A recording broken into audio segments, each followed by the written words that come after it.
2007년도에 이명박 캠프 쪽에 관계를 맺고 자료를 다 넘겨줬단 말이에요. 네, 그렇습니다. 네. 그리고 나서 이명박 대통령이 당선이 되고 네. 박근혜 대통령은 이제 한나라당 책임자로 물러나 있는데 그때 조영래 선생님 어디 계셨었어요? 아버지가 돌아가시던 날 언제 돌아가셨어요? 12월 19일 2007년도? 네. 그해 돌아가셨네. 대통령 선거가 시작되는 6시에 시작하는데 예. 5시에 돌아갔어요. 새벽? 네.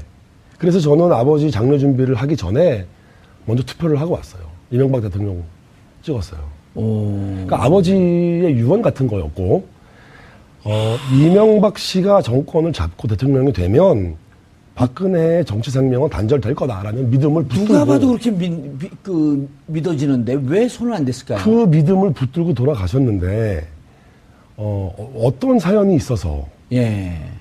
뭐 제가 의혹 제기한 사람은 아니지만 이것도 의혹이니까 제기할 수밖에 없고 아마 그 시절에도 피치 못할 사연이 있고 숨기고 싶은 사정이 있으니까 그렇게 야합한 결과로 정권이 넘어가지 않았냐. 이해가 되세요? 뭐 그런 얘기들이 되게 많았죠. 일단 뭐 일종의 뭐 조순재 녹취록이라고 하죠. 예. 근데 뭐 그거를 뭐 MB 그쪽에서 이제 품고 있고 그때 뭐 나중에 얘기지만 뭐 정두원 의원은 뭐 그게 공개가 되면은 뭐 사람들이 밥도 못 먹을 정도라고 그렇게 얘기를 하면서 정작 그거를 공개를 하지 않았었잖아요. 근데 왜 공개를 하지 않았죠? 그때 이제 뭐 이명박 캠프에서 그 최태민 문제에 대해서 박근혜에게 제기를 했다면 박근혜 캠프에서는 BBK 문제를 좀 제기를 하지 않았었습니까?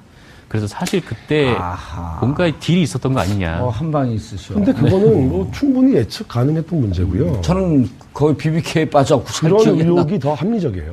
그러니까 둘이 똥 묻은 개, 겨 묻은 개가 서로 비판하면서 어떻게 할 수 없었던 그 상황. 내용이 BBK인지 뭔지는 모르겠으나 MB도 결정적인 단점이 있으니까 함부로 조순재 녹취록을 공개할 수 없는. 할 수 없었던 거고 그 다음 정권으로 이어지는 과정에서도 그런 이유가 작용했기 때문이 아니겠냐. 그러니까 그 과정에서 지금까지 정치인들 중에 누구 한 사람 미안하다고 말한 사람은 못 봤어요. 그러니까 정치 권력을 세워주고 박근혜를 올려서 대통령으로 만들어 주신 분들이 대통령 선거 나와서 지금 또 정권 잡겠다고 저러고 계시고 뭐 염치가 무척 없죠. 그런데 문제는 뭐냐면 그렇게 했던 사람들이 지금 정치선에서 누구 한 사람 미안하다, 책임지겠다, 잘못했다는 말이 없다는 것이 박 전 대통령께서 지금 억울하다라는 거에 맞닿아 있어요. 그러니까 왕조 시대의 군주가 행한 통치 행위에 대해서 백성이 비평을 허용하지 않았죠. 똑같은 맥락의 의식 구조를 가졌다고 보면 다 설명이 돼요. 아니 저는 제가 이제 BBK 문제 때문에 2012년 대통령 선거 있었던 그 해에 1년 동안 감옥에 있다가 대통령 선거가 끝나고 3, 4일 있다가 이제 제가 출소를 해서 1월 초에 한나라당의 아주 고위 책임자 장관급 인물하고 식사를 해요. 저하고 개인적인 연이 있어서 식사를 하면서 제가 그 얘기를 물어요. 박근혜 대통령이 당선이 됐는데 2007년도 그 구원이 있지 않습니까? 그러면서 이명박 4대강, 자원외교, 방위산업 이 등등의 문제, 그다음 BBK 문제까지 손을 대겠죠? 언제 이명박 조사를 하고 이명박한테 칼을 낼까요? 그랬더니 그분이 이런 얘기를 해요. 상당히 그러니까 서열 3위 안에 있던 분인데 3, 4, 5위쯤 안에 그분이 이런 얘기를 해요. 손 못 댑니다. 왜요? 그러니까 박근혜는 이명박 손 못 댑니다. 그래서 왜요? 그랬더니 자기는 문제 없나요?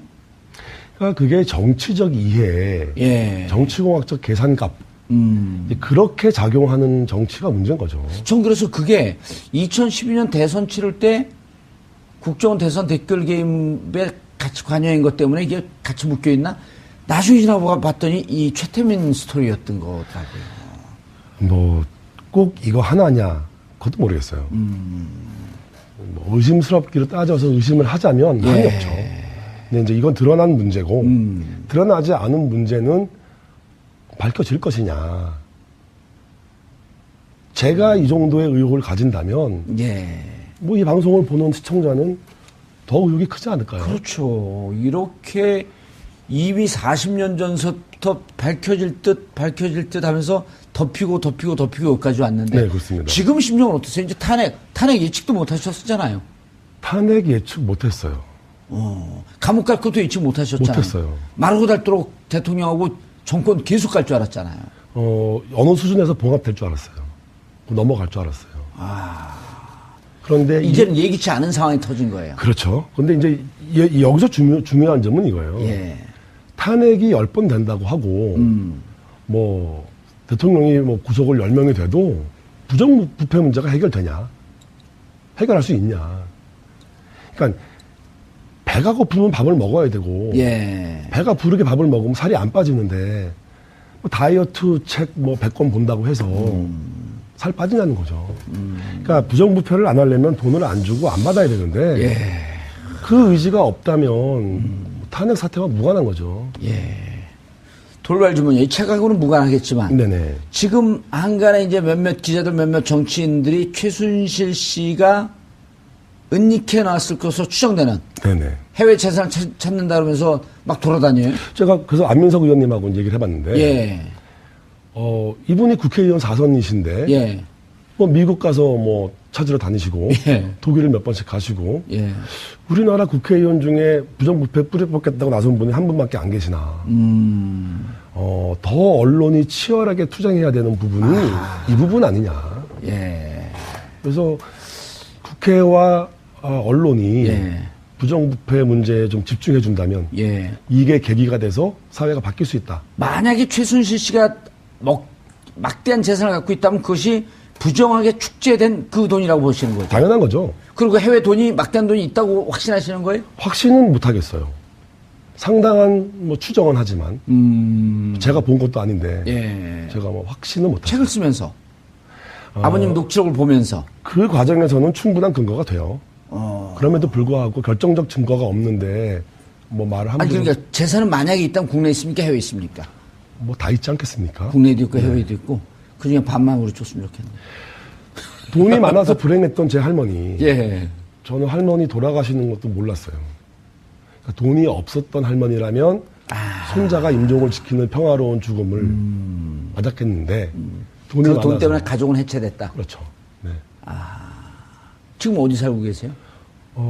서울에 살고 있습니다. 서울에 사업도 서울에 아니요, 전 뭐 회사를 요새 사투태가 퇴사했어요. 퇴사하시고. 홍콩에서 근무하다가 예. 증권사 근무하다가 퇴사했습니다. 예.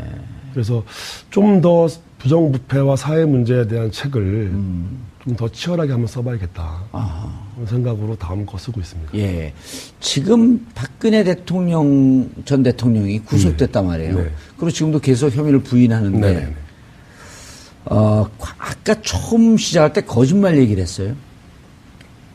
그러니까 본인이 거짓말이라고 인식하지 못하는 거짓말은 사실 양심범이에요. 예. 확신범이죠, 확신범, 일종의. 양심에 꺼리낌은 없다는 얘기니까. 어허. 이런 면에서 볼 수도 있어요. 맥락이 좀 다르지만, 대통령을 세워드린 집권 여당 출신의 정치인들이 아무도 미안하다 그러지 않고, 예. 지금 정치에서 또 선거에 나오잖아요. 예. 차라리 아직까지 박사모 진박으로 남아 계신 정치인들이 더 양심적인 분들이세요. 최소한 기회주의는 아니잖아요. 그러니까 지금 와서 박근혜 대통령을 많은 비난을 했어요. 예. 자기들이 세워놓고도 자기들이 비난을 했어요. 근데 그분들은 초질관이니까 어떤 면에서는 뭐 그런 면도. 정 기자님 궁금한 거 없어요? 궁금한 게 뭔가 있을 것 같아요.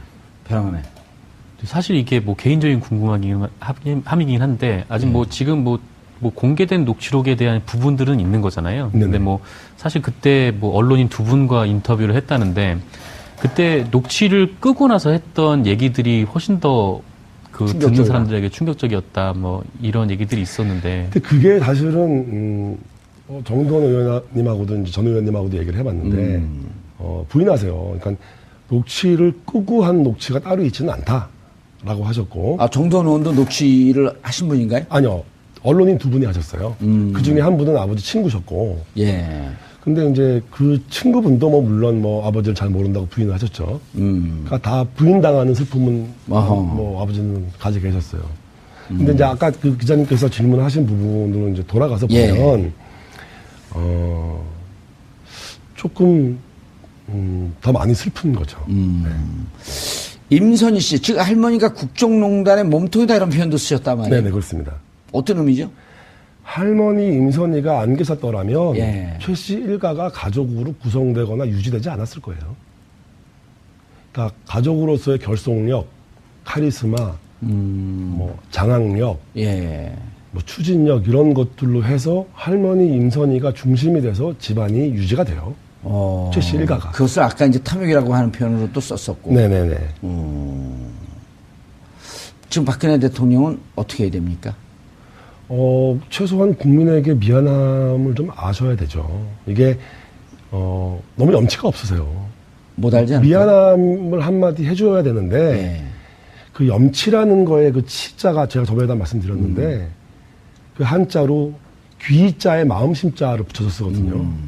그러니까 귀에 들리는 소리가 마음에 닿지 않으시는 거예요. 아하. 그러니까 염치가 있을 수가 없어요. 그 염치가 없으면 처벌을 받아야 되나요? 처벌의 문제가 아니고 역사 기록에 잘 남겨놓으면 예. 뭐 이제 뭐 영화 드라마도 나올 거고 역사가 이거를 충분히 판단할 수 있는 자료를 남겨놓는 것, 예. 최대한 진실에 가까운 것을 남기는 것, 그게 우리가 해야 될 일이죠. 그래서 우리 조영래 선생님은 또 하나의 가족이라고 하는 책을 통해서 역사의 기록으로 남기겠다. 네, 그렇습니다. 예. 알겠습니다. 최태민, 그리고 박근혜 대통령의 전체 농단 사태의 원초가 되었던 그 역사의 기록을 남기신 또 하나의 가족 기록한 조영래 선생님 모시고 말씀 나눠봤습니다. 1년도 그 구원이 있지 않습니까? 그러면서 이명박 4대강, 자원외교, 방위산업 이 등등의 문제, 그다음 BBK 문제까지 손을 대겠죠? 언제 이명박 조사를 하고 이명박한테 칼을 낼까요? 그랬더니 그분이 이런 얘기를 해요. 상당히, 그러니까 서열 3위 안에 있던 분인데, 3, 4, 5위쯤 안에. 그분이 이런 얘기를 해요. 손 못 댑니다. 왜요? 그러니까 박근혜는 이명박 손 못 댑니다. 그래서 왜요? 그랬더니, 자기는 문제 없나요? 그러니까 그게 정치적 이해, 예. 정치공학적 계산값, 그렇게 작용하는 정치가 문제인 거죠. 전 그래서 그게 2012년 대선 치를 때 국정원 대선 댓글 게임에 같이 관여한 것 때문에 이게 같이 묶여 있나? 나중에 지나보고 봤더니 이 최태민 스토리였던 거더라고요. 뭐, 지금 정치선에서 누구 한 사람 미안하다, 책임지겠다. 잘못했다는 말이 없다는 것이 박 전 대통령께서 지금 억울하다라는 거에 맞닿아 있어요. 그러니까 왕조 시대의 군주가 행한 통치 행위에 대해서 백성이 비평을 허용하지 않았죠. 똑같은 맥락의 의식 구조를 가졌다고 보면 다 설명이 돼요. 아니 저는 제가 이제 BBK 문제 때문에 2012년 대통령 선거 있었던 그 해에 1년 동안 감옥에 있다가 대통령 네네. 선거가 끝나고 3, 4일 있다가 이제 제가 출소를 해서 네. 1월 초에 한나라당의 아주 고위 책임자 장관급 인물하고 식사를 해요. 저하고 개인적인 연이 있어서 네네. 식사를 하면서 제가 그 얘기를 물어요. 박근혜 대통령이 당선이 됐는데 2007년도에 이명박 캠프 쪽에 관계를 맺고 자료를 다 넘겨줬단 네, 말이에요. 그렇습니다. 네. 그리고 나서 이명박 대통령이 당선이 되고 네. 박근혜 대통령 이제 한나라당 책임자로 물러나 있는데 그때 조영래 선생님 어디 계셨었어요? 아버지가 돌아가시던 날 언제 돌아가셨어요? 12월 19일 2007년도? 네. 그해 돌아가셨네. 대통령 선거가 시작되는 6시에 시작하는데 예. 5시에 돌아갔어요. 새벽? 네. 그래서 저는 아버지 장례 준비를 하기 전에 먼저 투표를 하고 왔어요. 이명박 대통령 찍었어요. 그러니까 아버지의 유언 같은 거였고, 이명박 씨가 정권을 잡고 대통령이 되면 박근혜의 정치 생명은 단절될 거다라는 믿음을 붙들고. 누가 봐도 그렇게 믿어지는데 왜 손을 안 댔을까요? 그 믿음을 붙들고 돌아가셨는데, 어떤 사연이 있어서 예. 뭐 제가 의혹 제기한 사람은 아니지만 이것도 의혹이니까 제기할 수밖에 없고 아마 그 시절에도 피치 못할 사연이 있고 숨기고 싶은 사정이 있으니까 그렇게 야합한 결과로 정권이 넘어가지 않았냐. 이해가 되세요?